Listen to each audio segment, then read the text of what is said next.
Leo forecast for 2021 around love. Love, thy name is Leo. You are certainly the king or queen of the jungle where romance is concerned.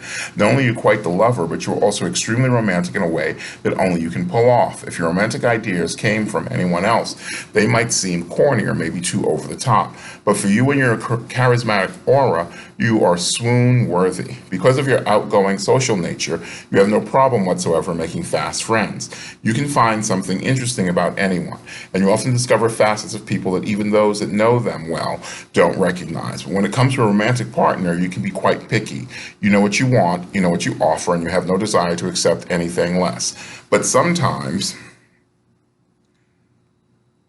when it comes to a romantic partner, that means you overlook someone who may not ring your bell at first look. This year, if you are single, you need to give yourself the chance to be more open to meeting someone, even if they don't necessarily match the picture you have in mind. If you do, you could meet someone quite different and very special in 2021. But even if you don't, you will have opened up your world to other options and opportunities, which is great in itself. If you're attached, you might face a challenge or two with your mate this year. Although you are a loyal and attentive lover when you are in the mood, you need to be aware of preening too often in the mirror, being too consumed by yourself and your own affairs, and not dedicating enough time to your partner. If you can be more generous with your time and also work at making your mate feel extra special, the rewards could be substantial.